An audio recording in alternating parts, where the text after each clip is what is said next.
Now, we don't always review every tripod that comes through our door, but this one is actually quite cool. You see, the problem I have with tripods is that they're often bulky, too heavy. If you're on your travels, you just end up leaving them at home and just going handheld. Or if you do buy a travel one, it's often quite cheap.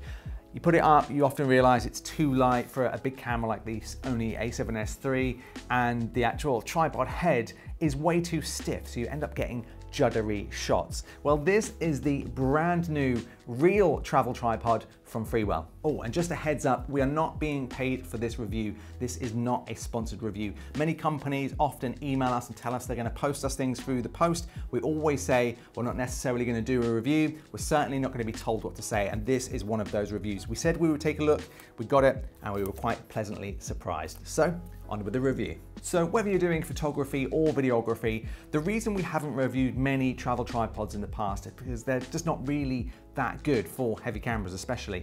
They're often not constructed very well, they're often made out of cheap plastic. This one is made from carbon fiber, and it means it has a really strong construction, and that also means it can then carry a bigger weight, up to 8 kilograms. So it's easily going to be able to carry the weight of the Sony a7S III. And then secondly, as I mentioned, you often get very poor heads that just don't kind of move around, tilt, pan left and right very smoothly. Just look at this.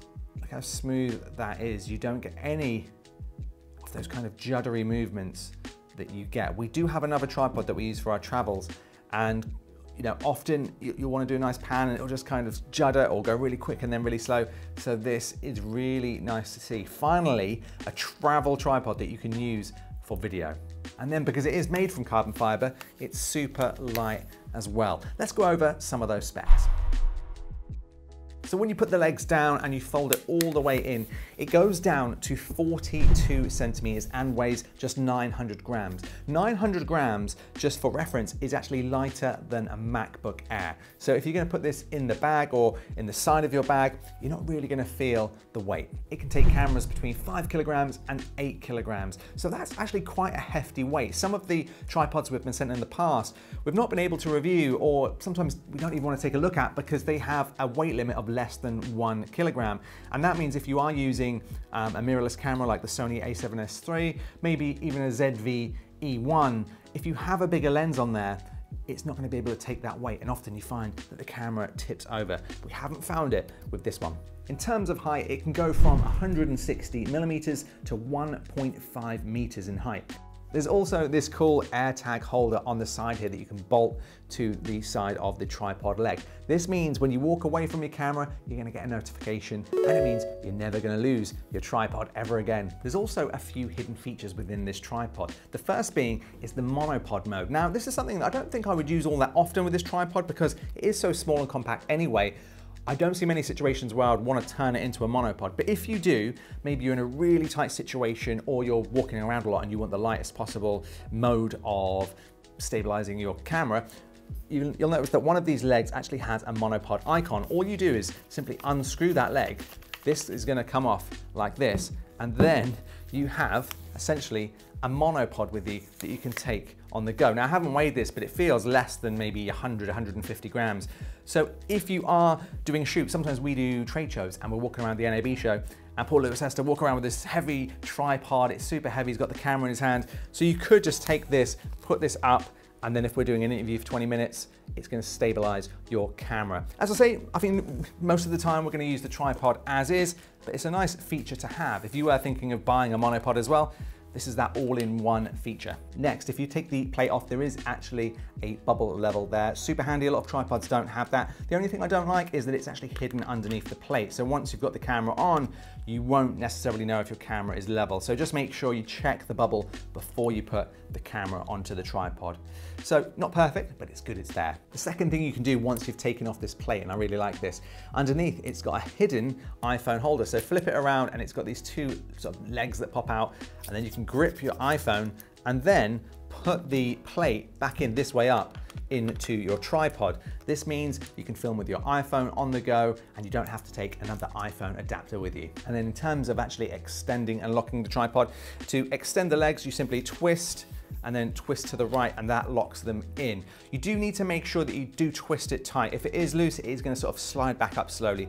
Now, once it is twisted all the way around, it does lock in nicely, and we haven't had any problems at all so far. So very, very easy if you just want to sort of shoot on the go. Just twist, lock, and you're good to go.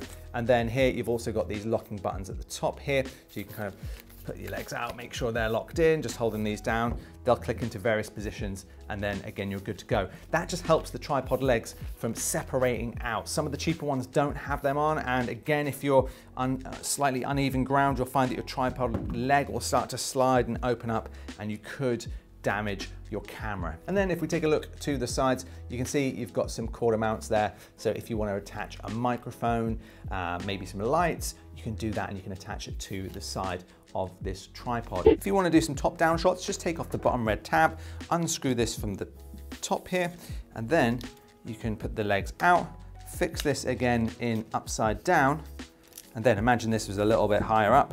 You could do some top-down shots right there. So overall, what do I think? Well, there's another element here, and that's the price. The price is $249.